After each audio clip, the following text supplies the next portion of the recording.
orang yang memberi hutang. Tadi pertemuan sebelumnya kita bahas kalau bisa diringankan, tapi ada yang lebih dahsyat. Ini adab yang paling dahsyat dalam orang memberi hutang, yaitu ketika dia at-tajawuz anil mu'sir, ketika dia memaafkan hutangnya. Jadi ini di atas memberi keringanan, levelnya di atas memberi keringanan.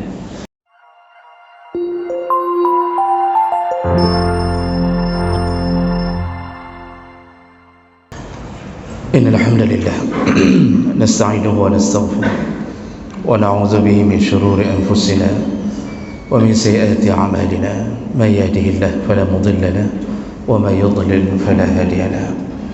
Asyhadu an la ilaha illallah wahdahu la syarika lahu wa asyhadu anna Muhammadan 'abduhu wa rasuluhul karim.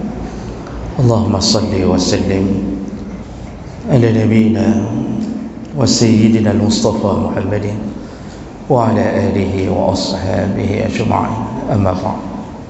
Rabbi shrah li sadri wa yassir li amri wa hlul 'uqdatam min lisani yafqahu qawli. Segala puji bagi Allah, kemudian salawat dan salam pada Rasulullah, pada keluarga dan seluruh sahabat-sahabatnya. Ya Allah, muliakan insyaallah bapak-bapak dan ibu-ibu jamaah salat maghrib dan isya yang telah berhadir, dan semoga Allah membalas dengan pahala yang berlimpah insyaallah.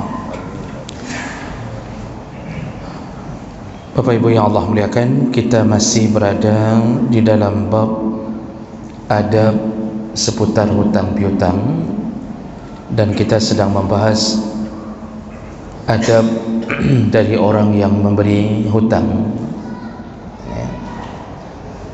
Ada beberapa poin yang sudah kita bahas. Di antaranya adalah hendaknya ketika memberi hutang berniatlah dengan niat yang baik, yaitu menolong saudara kita yang sedang ditimpa kesusahan, dan itu menjadi pahala yang besar, bahkan lebih besar daripada pahala sedekah. Memberi hutang lebih besar pahalanya daripada pahala sedekah. Kemudian ketika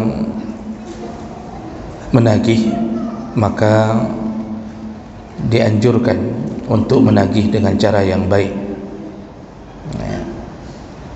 Artinya bagi mereka yang tidak masuk kategori penipu dalam berhutang, maka tagihlah dengan cara yang baik.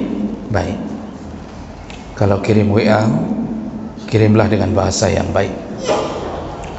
Kalau bertemu, tagihlah dengan bahasa yang kira-kira tidak menyakitkan. Itu di antara adab ketika menyelesaikan tagihan, meminta tagihan dari orang yang memang tidak ada rencana untuk melakukan penipuan. Tapi bagi mereka yang melarikan diri dari hutangnya, sudah merencanakan untuk menipu, maka dibolehkan untuk bersikap tegas ketika menagih.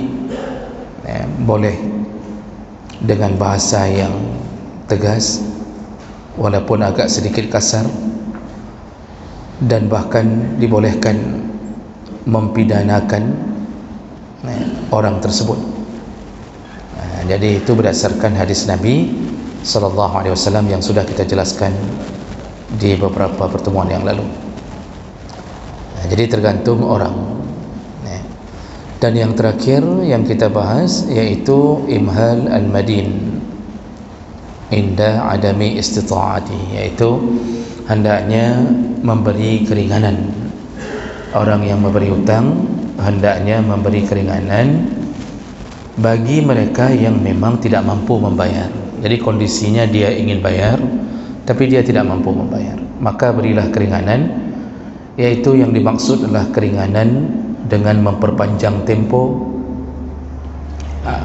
Jadi diberikan tempo yang panjang untuk dia berkesempatan membayar hutang, atau boleh dengan cara memberi keringanan mengurangi jumlah hutangnya. Itu juga perbuatan yang baik. Baik, kita lanjutkan. Berikutnya, adab dari orang yang memberi hutang adalah hendaknya orang yang memberi hutang mendoakan pada orang yang sedang berhutang kepadanya agar dimudahkan Allah bagi mereka untuk membayar hutang. Ini mungkin salah satu yang terlupakan dalam hidup kita, bahwa kita ini ketika memberi hutang, tentu posisi kita adalah posisi superior, posisi orang yang sedang berkuasa, sedang berada di atas. Kita tentu ada rasa jumawa, yaitu rasa tinggi hati ketika kita sedang memberi hutang. Dan kita di saat itu kadang-kadang lupa bahwa orang yang kita beri hutang itu bisa jadi mampu bayar, bisa jadi tidak. Selama dia masih jujur dan amanah,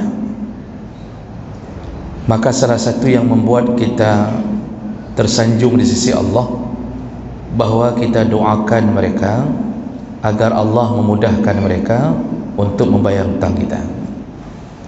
Jadi bertambah-tambahlah pahala Allah, pahala yang diberikan Allah untuk kita. Sudah kasih uang, kirim doa lagi.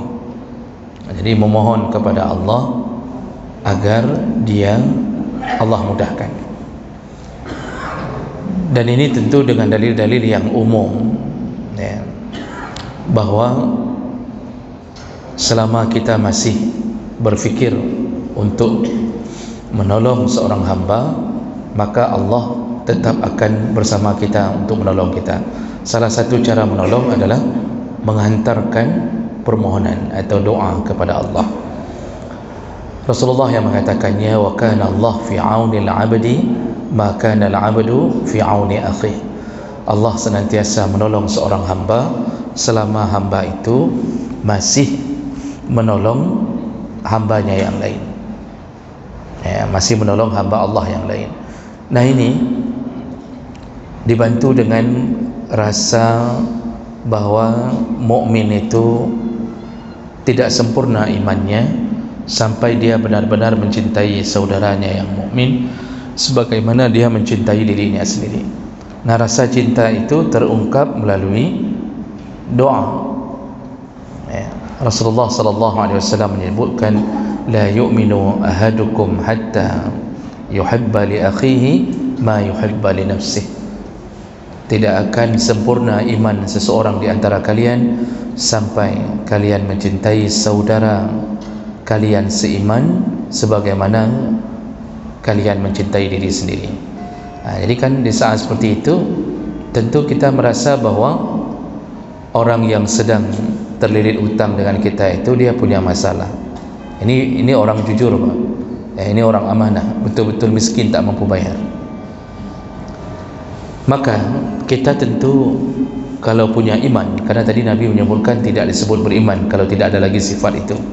Kalau kita punya iman, tentu kita kasihan, kita punya belas kasihan, lalu kita mohon kepada Allah, ya Allah tolonglah dia untuk bisa membayarkan hutang. Ya tentu Allah tolong nanti dengan macam-macam cara. Apakah Allah akan buat dia punya rezeki untuk bayar hutang, atau malah Allah melunakkan hati kita untuk memberikan keringanan. Nah, itu pertolongan Allah. Dan ini semua adalah tanda iman. Nah, jadi selama tidak ada cinta kepada sesama mukmin, itu menunjukkan kita iman tidak sempurna. Kalau kita hanya mencintai kelompok kita saja, ya, maka kita perlu dipertanyakan keimanan. Kalau kita hanya mencintai jamaah di masjid tertentu saja, lalu kita benci ke jamaah di masjid yang lain, itu perlu dipertanyakan keimanan kita. Ya. Kalau ada orang yang hari ini begitu dikumandangkan jihad untuk Palestina, lalu kemudian tidak terbersit di hatinya sedikit pun rasa belas kasihan, rasa ingin bersama, maka juga imannya perlu dipertanyakan. Anehnya hari ini begitu banyak korban, bahkan dari pihak anak-anak paling banyak, sekitar 40% itu dari pihak anak-anak. Sudah 3.000-an orang terkorbankan. Masih ada juga yang bertanya, manhaj mereka apa? Masih ada yang mengatakan mereka tidak satu manhaj dengan kita. Mereka kan urang katanya nyandingkan Pak. Nyokan tak tepuak ni lah. Sudah korban sesama mukmin, masih bertanya mereka tidak sama manhajnya dengan kita. Wah, subhanallah.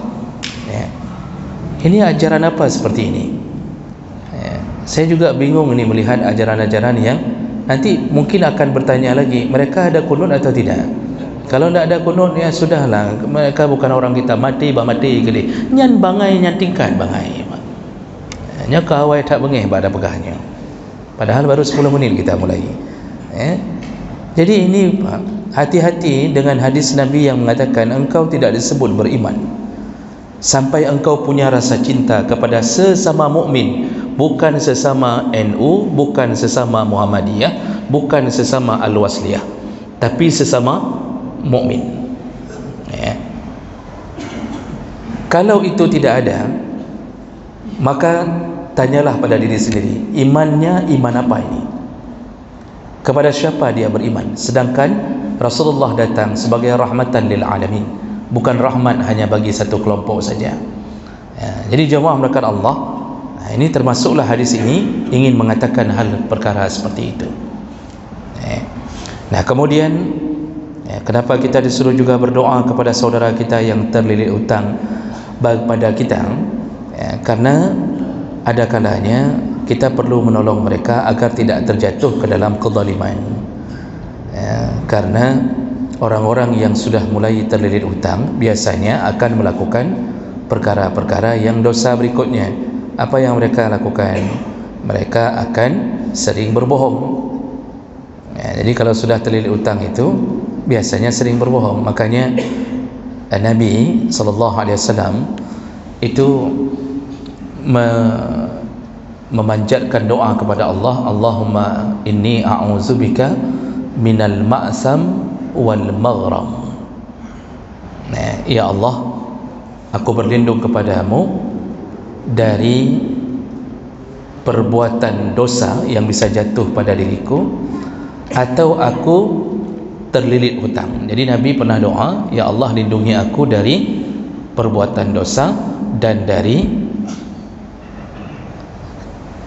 terlilit hutang.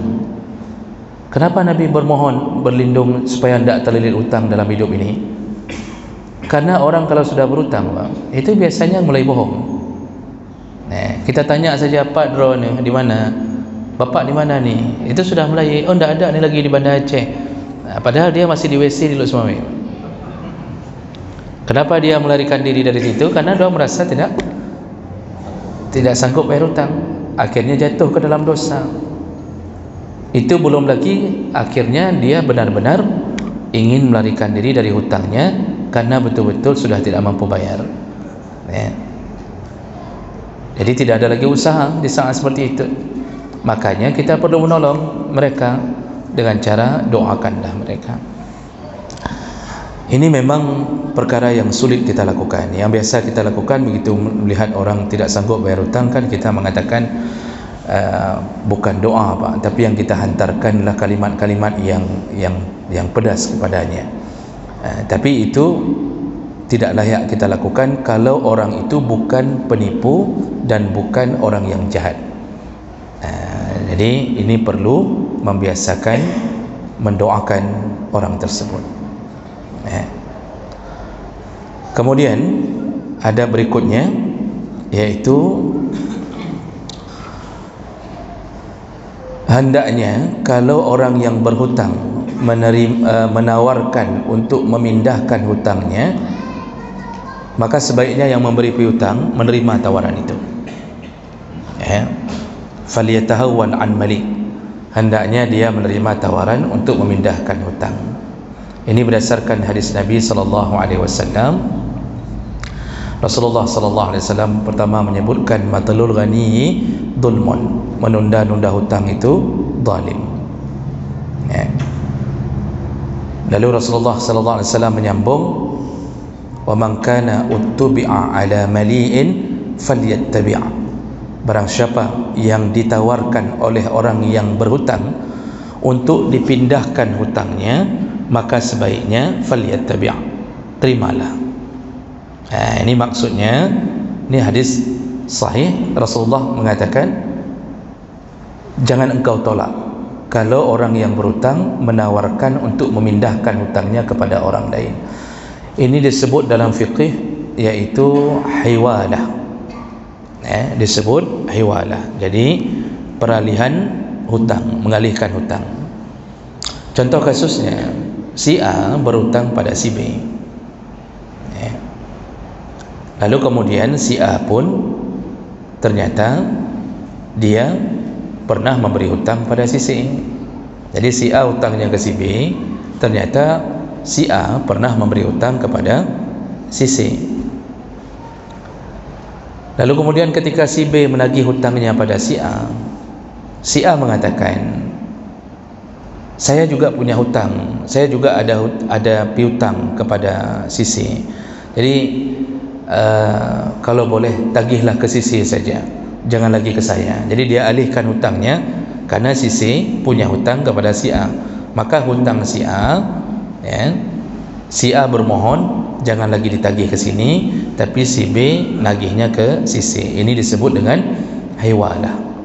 Kalau dalam praktek dunia modern itu sering kita lakukan dengan wesel. Dulu ada wesel itu kan kita ambil uang dulu, nanti nagihnya ke orang ketiga. Ini kata Nabi, falyattabi'. Kalau memang begitu ceritanya, terimalah. Maksud terima, jangan engkau tolak, tagihlah saja kepada orang ketiga.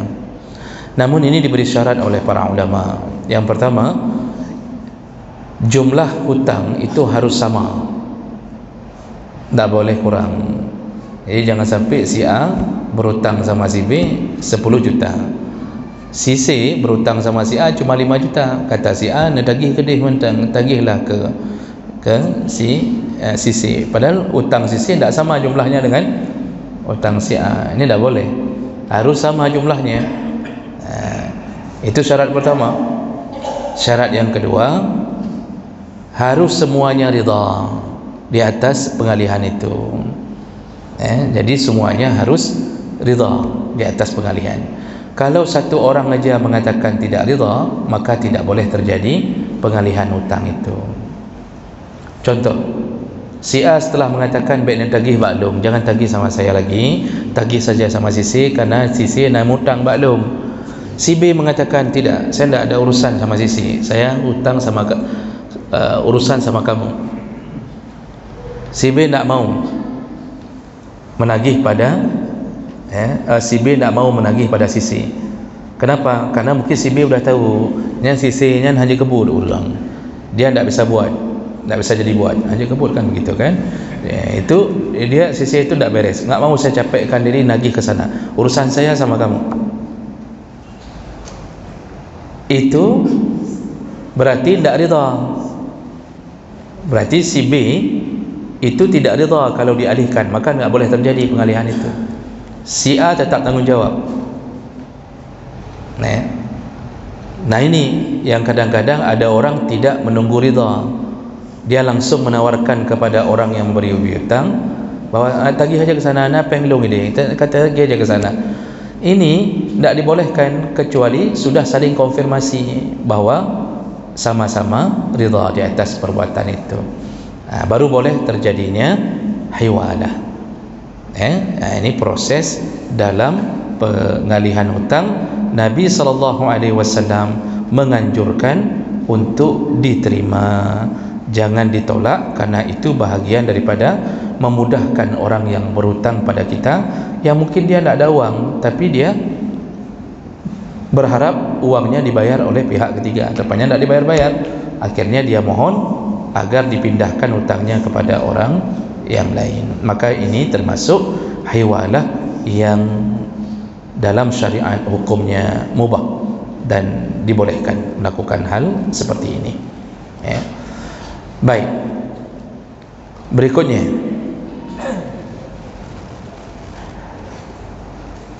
at-tajawuz 'anil mu'sir.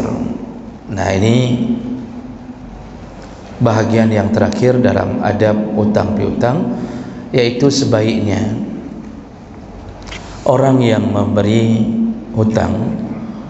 Tadi pertemuan sebelumnya kita bahas kalau bisa diringankan, tapi ada yang lebih dahsyat. Ini adab yang paling dahsyat dalam orang memberi hutang, yaitu ketika dia at-tajawuz 'anil mu'sir, ketika dia memaafkan hutangnya. Jadi ini di atas memberi keringanan, levelnya di atas memberi keringanan. Allah Subhanahu wa taala itu menyebutkan, wa in kana zu 'usratin fanadhiratun ila maisarah.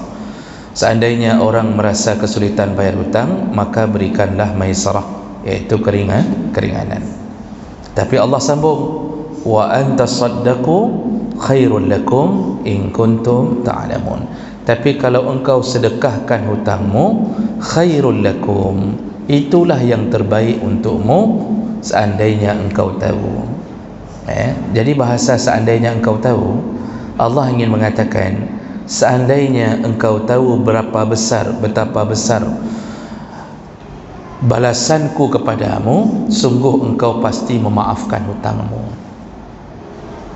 Jadi Allah sengaja membuat kalimat tergantung seandainya engkau tahu. Jadi Allah ingin katakan bahwa cobalah pikir, coba bayangkanlah, seandainya aku balas engkau dengan surga, apakah engkau akan memaafkan hutangmu? Sedangkan surga itu sesuatu yang tidak sebanding dengan jumlah hutang kita. Kita maafkan orang Pak sekitar 2 juta, lalu Allah maafkan kita, dimasukkannya ke surga. Bayangkan perasaan orang yang masuk surga hanya gara-gara membebaskan hutang. Jadi Allah katakan, in kuntum ta'lamun, seandainya engkau tahu balasanku, sungguh engkau akan membebaskan hutangmu. Tapi ini sekali lagi, tentu ini pilihan, boleh bebaskan, boleh tidak.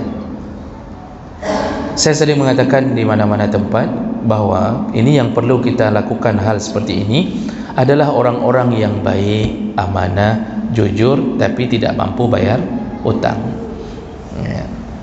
Itu kalau kita lihat dia penuh dengan kesulitan, maafkanlah. Maka Allah akan memberikan kita balasan yang di luar dugaan kita. Tapi kepada para pencuri, kepada para orang-orang pengkhianat, yang melarikan uang kita, kemudian dia lakukan tipuan dan sudah banyak korban, ini silakan pilih. Kalau mau maafkan boleh, tidak maafkan juga silakan. Artinya orang yang begitu disuruh tagih, disuruh kejar terus.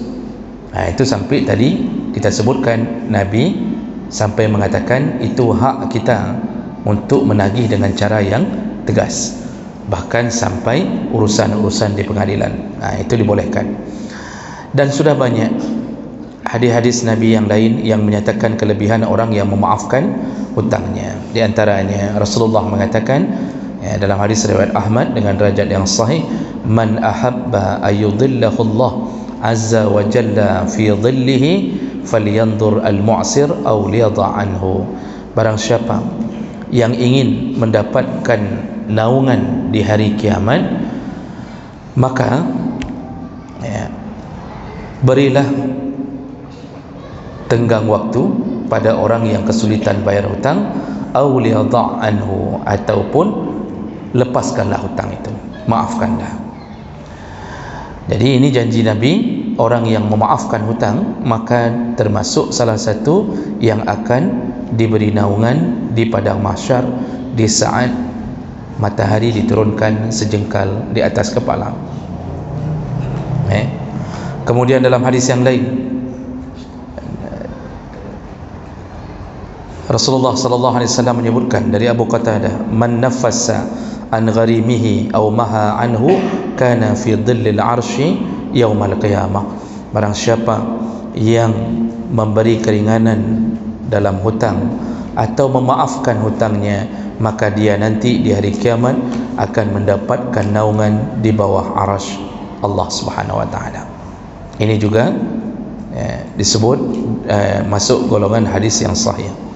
Kemudian dari Huzaifah al-Yamani, hadis riwayat Bukhari, Rasulullah sallallahu alaihi wasallam mengatakan, talaqqatil malaikatu ruha rajulin mimman kana qablakum. Jadi Rasulullah pernah cerita bahawa malaikat itu menjumpai ruh orang yang telah dicabut nyawanya sebelum kalian.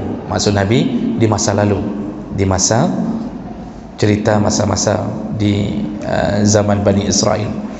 Lalu kemudian qalu,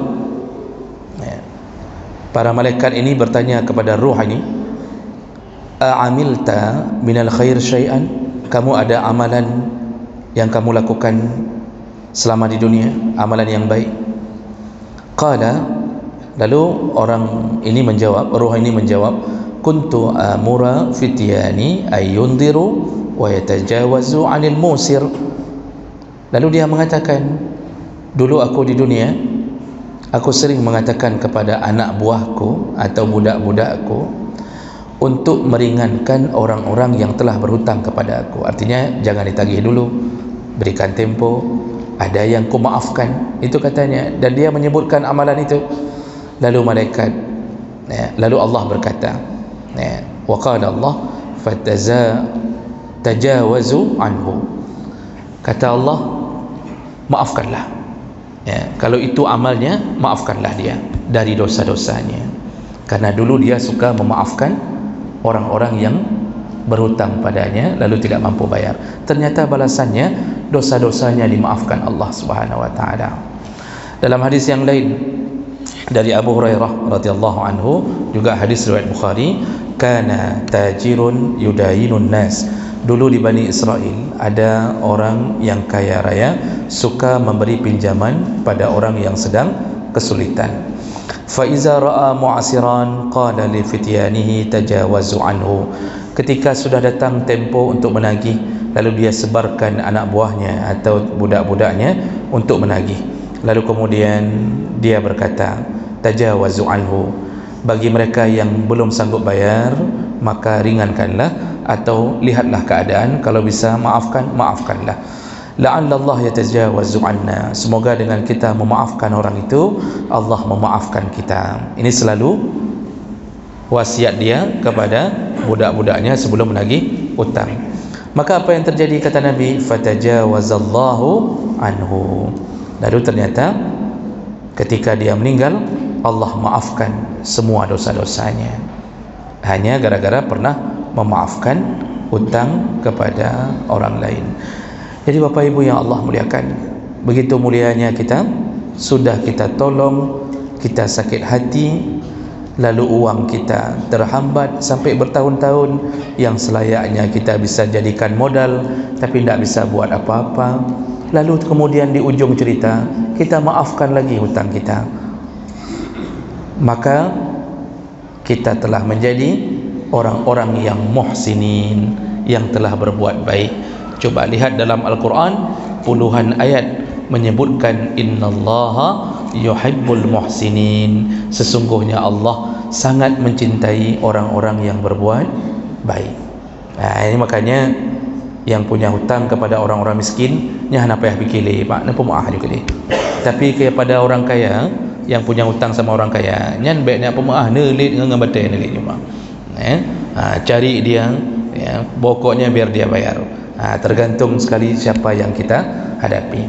Mudah-mudahan dengan memaafkan hutang, Allah memaafkan semua kesilapan dan kesalahan kita di dunia. Baik, saya berhenti di sini.